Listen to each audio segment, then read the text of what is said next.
This is Google pixel 7 Google pixel 7 এর short রিভিউতে আপনাদেরকে সকলকে স্বাগত। বেশ কিছুদিন ব্যবহারের পর আজ আমি আপনাদের সাথে এই ফোনের ভালো এবং মন্দ সব বিষয় নিয়ে কথা বলবো। শুরুতেই কথা বলি এই ফোনের সবচেয়ে বড় প্লাস পয়েন্ট, আর সেটা হলো এর ক্যামেরা। এই ফোনের ক্যামেরা পারফরমেন্স এক কথায় অসাধারণ। দিনের আলোতে হোক বা রাতের অন্ধকারে ছবিগুলোর কালার এবং ডিটেইল খুব ভালো ফুটে ওঠে। তবে এই ক্যামেরার ভিডিওগ্রাফি আমার সব থেকে বেশি ভালো লেগেছে। ভিডিওর স্টেবিলাইজেশন এবং কালার টোন এতটাই প্রিমিয়াম যে আপনি অনায়াসে এটা দিয়ে প্রফেশনাল লেভেলের ভিডিও বা ব্লগিং করতে পারবেন। যারা মূলত ক্যামেরা এবং ভিডিওর জন্য ফোন খুঁজছেন তাদের একদমই হতাশ করবেন। আপনারা এতক্ষণ যাবত যে ভিডিওগুলো দেখতে পাচ্ছেন এগুলো কিন্তু সবগুলোই এই ফোনের ফ্রন্ট ক্যামেরা দিয়ে রেকর্ড করা হয়েছে। এই ফোনটি আমি আমাদের এলাকার একটা দোকান থেকেই ক্রয় করি। এই ফোনটি আমার কাছ থেকে নিয়েছে 23,500 টাকা। এর সাথে কোনো বক্স, চার্জার বা কোনো কেবল দেয়নি। আমার মনে হয় এই ফোনটি যদি আমি ঢাকা থেকে কিনতাম তাহলে হয়তো আরো 1 থেকে 1,500 টাকা আমার সেভ হতো। কিন্তু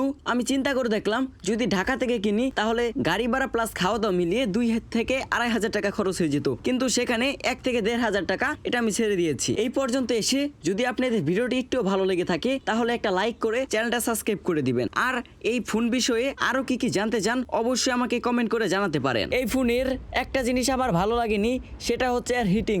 যখন আপনি রোদে ভিডিওগ্রাফি অথবা ফটোগ্রাফি করবেন, অর্থাৎ এই ফোনের ক্যামেরা চালাবেন, তখন এটা প্রচণ্ড গরম হয়। বিশেষ করে সাইডের ফ্রেমগুলো হাত দিয়ে ধরা যায় না। তো আজকের এই ভিডিওটা আপনাদের কেমন লাগলো অবশ্যই লাইক, কমেন্ট এন্ড সাবস্ক্রাইব করবেন। এবং এই ফোনের চার্জ দেওয়ার জন্য একটা চার্জার দরকার, সেই চার্জারটা কোনটা নিলে ভালো হয় সেটাও আমি দেখাবো, যদি আপনারা কমেন্ট করে জানান। ধন্যবাদ সবাইকে।